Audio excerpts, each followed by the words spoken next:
ఎవరు? ఏం కావాలి? Cable company. మీరా? ఏ ఉండకూడదా?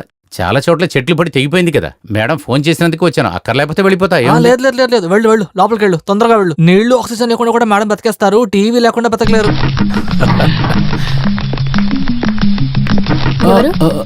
నేను ఈ కేబుల్ టీవీలోంచి వస్తున్నాను. అయ్యో, నేను ఇప్పుడే కదా ఫోన్ చేసి చెప్పాను. ఓ అలాగా, నా కంపెనీ సిస్టమ్ అలాంటిది. కస్టమర్ ఫోన్ చేసిన వెంటనే వచ్చేస్తాం. ఓ రండి. దత్తన్ గారి కూతురేనా? లేదు, భార్యనే. ఓ సారీ సారీ సారీ, నేను అనుకున్నాను ప్లస్ 2 చదివే కూతురేమో అని. I'm really sorry.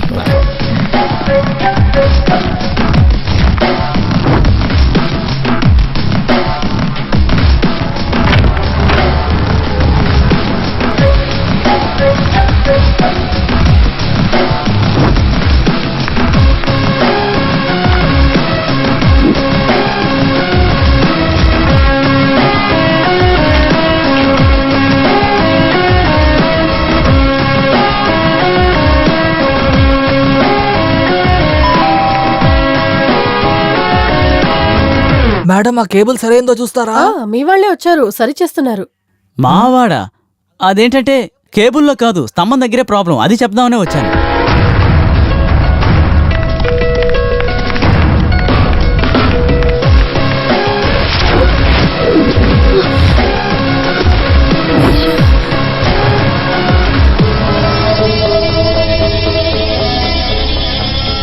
మీరు అలా ఆలోచించకుండా ఆ దొంగ రాసుకెళ్ళి ఇక్కడ రప్పించి మీరు అడగండి సార్. అన్ని అడిగేశాను, సిటీలో ఉన్న అన్ని టీం దగ్గర అడిగేశాను.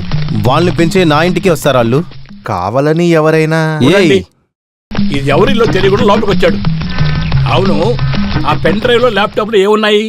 అదే ఇప్పుడు తెలుసుకోవాలి. ముందే చెప్పాను విఐపీల ఇంటికి వెళ్ళి దొంగిలించకూడదు అని. రేయ్, వాళ్ళు కేసులు పెడతారు కదరా. అప్పుడు ఎక్కడికైనా దాన్ని తీసుకోమంటున్నారు. రోజువారీ కూలి పనులు చేసుకునే వాళ్ళు ఇల్లు ఉన్నాయి కదా, అక్కడికి వెళ్ళి దొంగిలించొచ్చు కదా. ఎందుకంటే వాళ్ళు కేసులు పెట్టి టైం వేస్ట్ చేసుకోరు. ఈ విషయంలో నువ్వేమంటావు?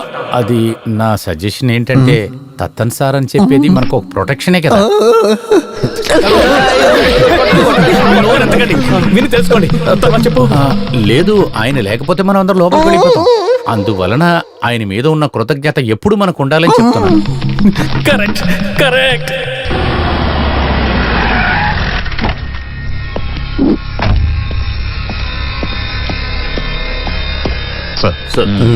ఎందుకు సార్? కబడ్డీ ఆడుకోవడానికి ఏంటి, ఆడతారా?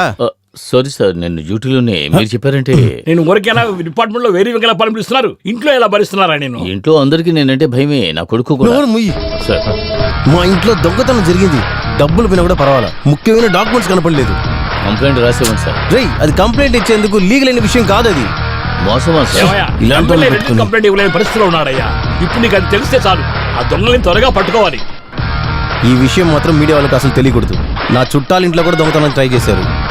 ఇది రెగ్యులర్ గ్యాంగ్ చేయలేదు. దీని వెనకున్న వాళ్ళని ఖచ్చితంగా పట్టుకోవాలి. ఇక్కడ చూడు, ఈ ఎస్పీ చెప్పిన ట్రాఫిక్ నుంచి. సార్, ట్రాఫిక్ అని చెప్పకండి సార్, ఎస్పీ చెప్పారు అందువల్ల మారుస్తున్నాం చెప్పండి సార్. నా కోసం మాత్రమే ఇక్కడ నిన్ను మార్చింది, అది గుర్తుంచుకో. జ్ఞాపకం సార్, మీరు కంప్లైంట్ చేయలేని ఆ వస్తువును దొంగిలించిన ఆ దొంగని నేను పట్టుకుంటాను సార్.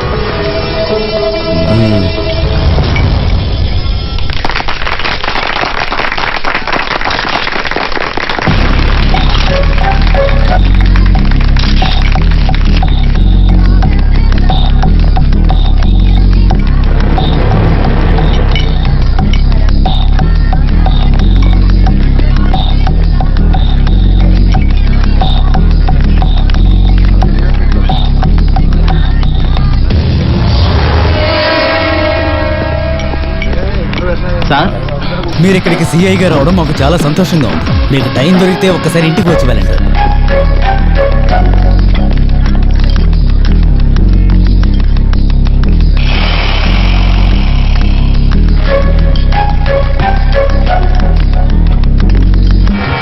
మీరు ట్రాఫిక్ నుంచి మారిపోయారు కదా? అవును. ఆ నగలు కొట్టేసిన దొంగ గురించి ఏదైనా తెలిసిందా? పట్టుకుంటాను, వాడు ఎక్కడ దాక్కున్నా పట్టుకుంటాను. నా సర్కిల్లో ఏవైనా సరే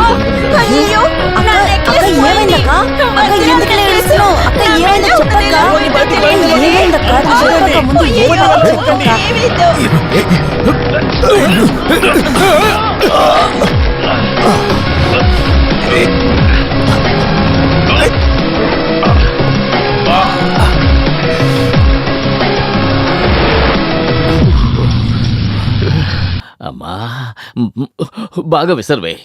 అయ్యో, కూర్చోరా అక్కడ. ఓరి దేవుడా, ఇది తగ్గితే నల్లగా అయిపోతుంది. అన్ని నల్లగా ఉండి వల్ల తెలీదు నాన్న. నోరు మూసుకోరా, నా గ్లామర్ పోయిందంటే ఇక అంతే. మీరు బాధపడకండి, అన్ని సర్దుకుంటుంది. కానీ కొంచెం రోజులు ఉంటాయి. నోరు మీరా. ఆ మచ్చపోవడానికి నాటు వైద్యంలో ఒక మందు ఉంది. అదేం కుదరదు, దీనికి ప్లాస్టిక్ సర్జరీ చేయాలి. ప్లాస్టిక్ సర్జరీ కంటే ఒక చోటు ఉంది నాన్న. నువ్వు నోరు మూసుకుంటావా? ఆ దొంగ ఎక్కడున్నా సరే నేను కనిపెడతా. దానికి అతన్ని పట్టుకోవాలి కదా. ఈ స్త్రీని లోపల పా. ఇది వాడి పని. ఆ రోజు జ్యువెలరీ షాప్ లో వాడిని చూసినప్పుడే నాకు అనుమానం వచ్చింది. ఎప్పుడు మీ పోలీసులు చేసేది ఇదే కదా, దొంగ దొరకకపోతే దొరికిన వాడిని లోపలేస్తారు. కానీ క్రిమినల్స్ రీచ్ చేయడంలో నేను ఎప్పుడూ తప్పు చేయలేదు. ఆ వ్యక్తి ఒక జెంటిల్మెన్ అని అనిపిస్తోంది. నీకు అలాగే అనిపిస్తుంది, కానీ డ్యామేజ్ అయింది నామమే కదా. రైస్ ఎక్కడే? అనుకుని అమాయకుడిని పట్టుకుంటారా? అవును, వాడు అమ్మాయి కూడా నీకెలా తెలుసు? ఏం లేదు. ఏం లేదా? అయ్యో పోదినా. Well done my boy, well done. దొంగిలించడమే కాదు, తప్పించుకోవడం కూడా నువ్వు నేర్చుకున్నావు. నువ్వు ఇంతకాలం చేసిన పనులకి నేను కూడా సాటిస్ఫైడే. ఇవన్నీ ఒక చిన్న సిటీలోనే ముగించేయకుండా కొంచెం వైడ్ గా చేయాలి. నువ్వు ఎన్టీ రామారావు వేటగాడి సినిమా ఎప్పుడైనా చూసావా? అందులో రావు గోపాలరావు ముఠ విదేశాల్లో కూడా ఉంటుంది. అలాగే నువ్వు కూడా అలాంటి వేటగాడిలా మారాలి. నాకొద్దు, నువ్వు తీసుకో. హలో జయ, నేనేరా. ఏంటమ్మా? నువ్వు వెంటనే ఇంటికి రా. ఇటీవమ్మా, విషయం ఏంటో నేరుగా వస్తేనే చెప్తాను. అనే వెంటనే బయలుదేరి వచ్చేయి, సరేనా? కొంచెం సైలెంట్ కుంటావా? అలా వెంటనే రాలేమమ్మా, చాలా ముఖ్యమైన పని కంపెనీ నాకు ఒకటి అప్పగిచ్చింది. దానికన్నా ముఖ్యమైన విషయం ఇది. రేపే నువ్వు ఇక్కడికి వచ్చేసేయాలి. మళ్ళీ చెప్తున్నాను, రేపు నువ్వు వచ్చేయాలి, లేదంటే మేమే అక్కడికి వచ్చేస్తాం. లేదమ్మా.